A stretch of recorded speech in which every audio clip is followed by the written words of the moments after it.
Hi everyone, it's Kristen from k.becca, and today I'm going to be doing a follow-up to the DIY toner ink pen tutorial video that I made about 2.5 months ago.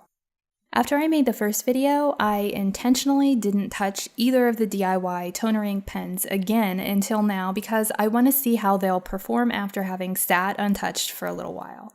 So I have to apologize in advance because I was horrible with the brush tip pen in the first video, and I'm still going to be horrible with it since I didn't have the chance to practice with it since I needed to let it sit.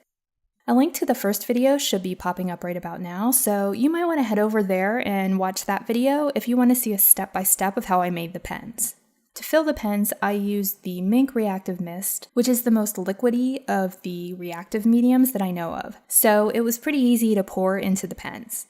I used Molotow brand empty paint markers for the pen bodies.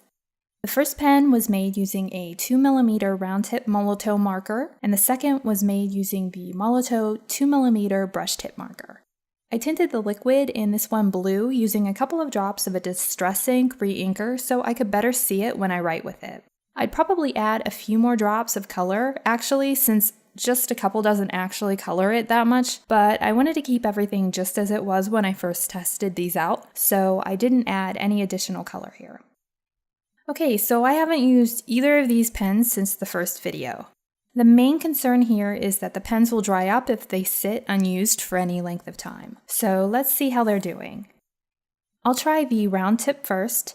And this one has one of those tips that you depress to get the ink or whatever medium is in the marker flowing. So I'll depress the tip down onto a piece of cardstock a few times. And I apologize because you probably can't see this, but I can tell right away that the reactive mist is still flowing. It doesn't seem to have dried out at all. It's actually flowing so steadily that you'd think I just used the pen.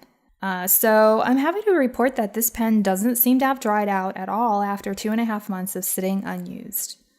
I hope you can at least see it a little bit when I hold the cardstock at an angle here, but if you can't see it, you'll be able to see the results when I foil the cardstock in a little bit. Now let's try the brush pen. And as I mentioned earlier, I'm pretty terrible with this pen. The brush tip is very soft, so if you're not experienced with it, it's a bit of a learning curve. But the good news is that this pen doesn't seem to have dried out at all either. I may not be able to draw or write that well with it, but the reactive mist is still flowing nicely and there are no dried out bits anywhere to be found.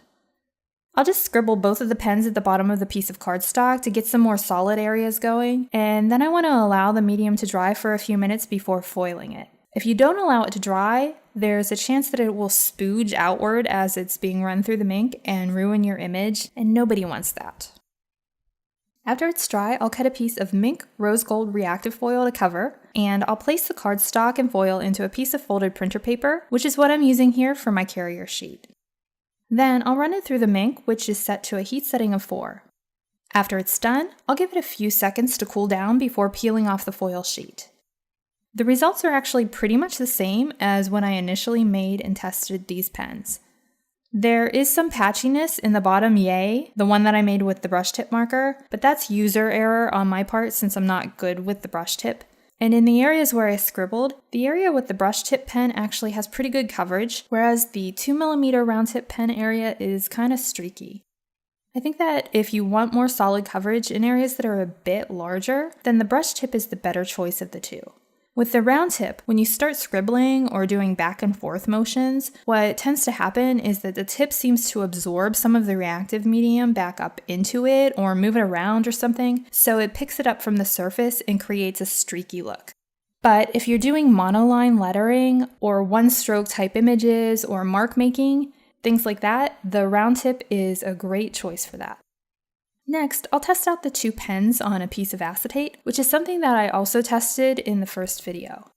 I'll draw on the acetate with both pens, then I'll allow the reactive medium to dry for a few minutes before running it through the Minc. The results here are somewhat streakier than they were in the first video. I'm not sure why this is because the medium doesn't seem to have dried out at all.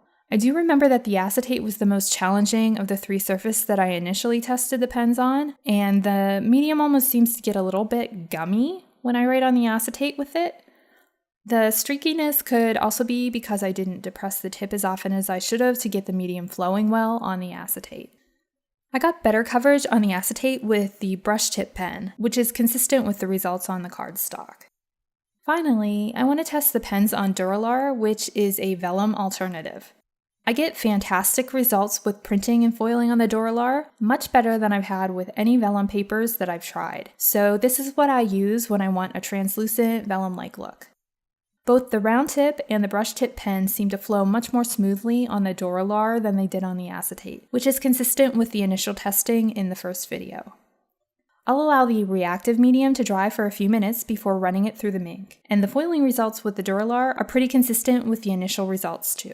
Good coverage and minimal streakiness, except in the areas where I attempted to write with the brush tip pen, and that's totally my fault, not the fault of the pen. Of the 3 surfaces that I tested, I got the most inconsistent results with the first round of testing and this round of testing with the acetate. There was a lot of streakiness this time around, and I'm not sure why. It could be because the reactive medium did become a little bit more viscous over the 2.5 months that it was sitting. It could be user error, I'm not sure. But on both the cardstock and on the Duralar, the results from this round of testing were consistent with my results from the initial testing. As for the pens, there weren't any signs that the reactive medium dried out, no crusty areas, the tips of the pens weren't stiff at all, and the medium flowed smoothly from the start.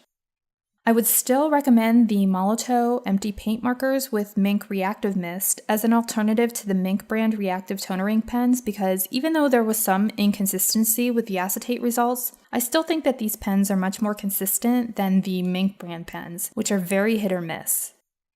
You can find a full list of supplies that I used here in the description area below or in the area below the video if you're watching on k.becca.com. I hope that you found this video to be helpful, and if you'd like to see more Minc hot foil projects, please give it a thumbs up and consider subscribing to my channel. Thanks for watching, and I hope you'll tune in again soon.